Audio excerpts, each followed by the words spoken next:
Islam.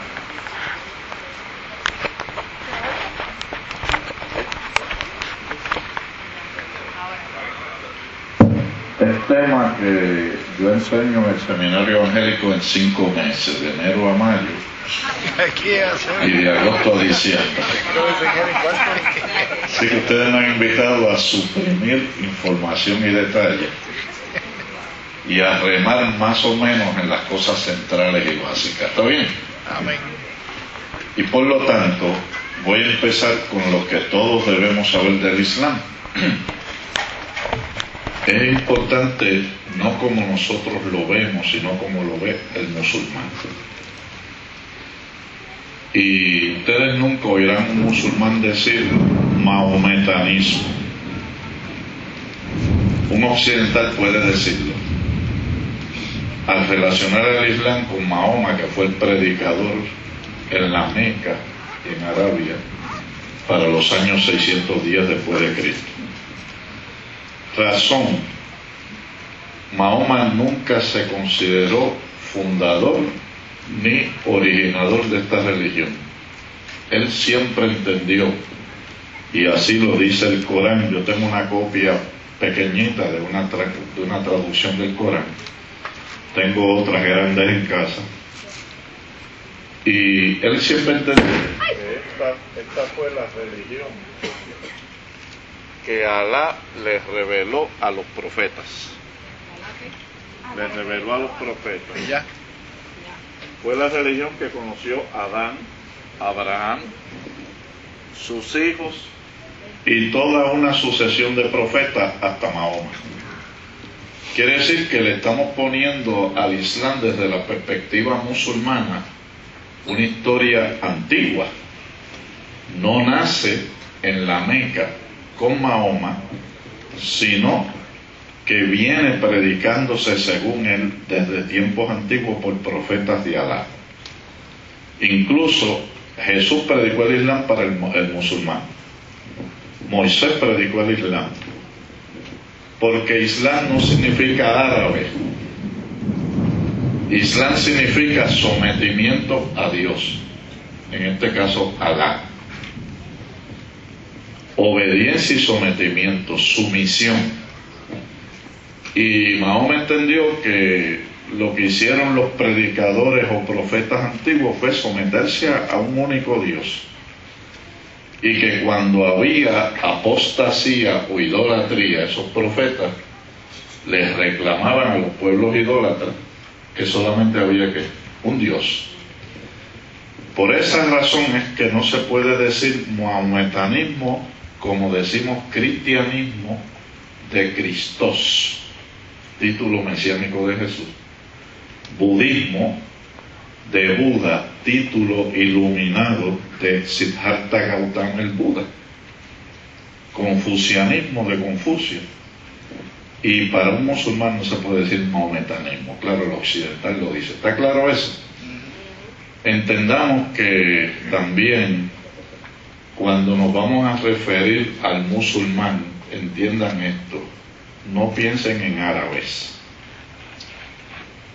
Árabe es un término étnico, de raza. Musulmán es un término religioso, como es cristiano. Un cristiano puede ser alemán, inglés, latino. Amén. Un musulmán puede ser inglés, latino, árabe, ruso, después que crea en Alá y se someta a él. ¿Está bien? Porque a veces tenemos la confusión entre árabe y musulmán.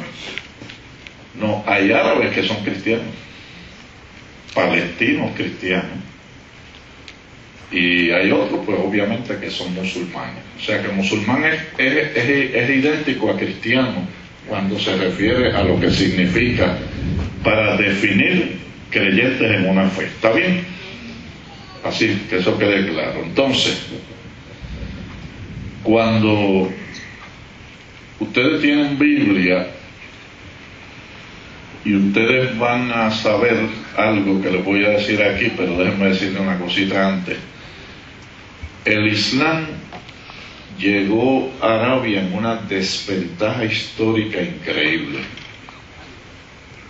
porque los judíos, a través de la descendencia de Isaac, habían logrado formar una fe con escritos sagrados, con proverbistas, profetas, sabios, etc., desde hacía casi 2500 años antes de predicarse en Arabia, o en la Meca principalmente, el concepto de un solo Dios.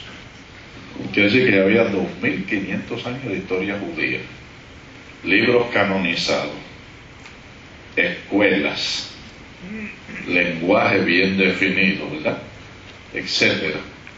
Del cristianismo habían 6 siglos y pico, y ya los cristianos tenían su fe definida, tenían sus escuelas y su religión.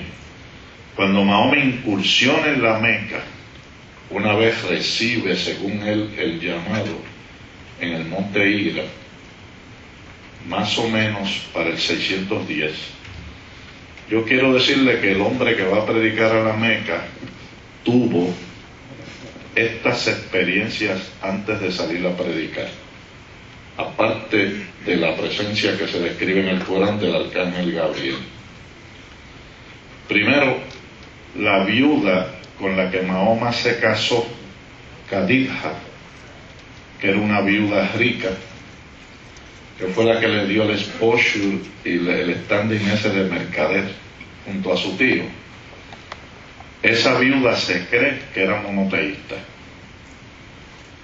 y pertenecía a un grupo que había en Arabia que se llamaban los Unafas,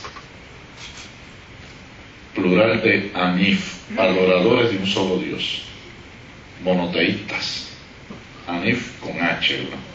De hecho, el Corán dice en el Sura 3:16 aquí que Abraham era Anif, adorador de un solo Dios. Ese fue un contacto que Mahoma tuvo, o sea que el monoteísmo no le vino a Mahoma en un paracaídas, ¿sabes?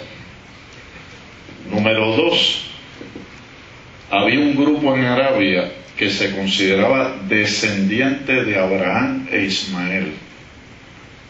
Esos se llamaban Anifes, Unafas, y por lo tanto su creencia era en el Dios de Abraham y en el Dios de Ismael, ¿de acuerdo?, que viene a ser el Dios del Antiguo Testamento.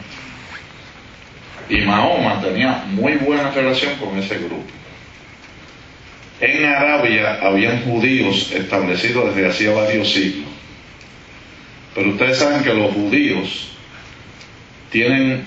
siempre han tenido un problema, que ellos nunca han sido proselitistas. Ellos se establecen en un país y tienen su sinagoga, pero no judaizan como nosotros que cristianizamos, o el Islam que islamiza. Y el judío se dedica a su fe en sinagoga y a hacer chao donde quiera que va. ¿Está bien? Entonces eso le acarrea obviamente problemas en las naciones porque prosperan y se quedan hasta con la economía de la nación. Pero lo que quiero decir con esto es que no es por falta de presencia judía en Arabia que no se predicó la existencia de un solo Dios, porque había judíos. ¿Está bien? Y es interesante que el pacto el judío lo haya entendido de tal forma como una nena entiende una muñeca que es de ella, y hayan cogido a Dios y lo hayan regionalizado, lo hayan hecho propiedad suya, al punto de que todos los demás son gentiles. Y el pacto no fue para regionalizar a Dios, fue para dar a conocer a Dios en las naciones. La tarea que ha hecho la Iglesia, amén, a través de Jesucristo.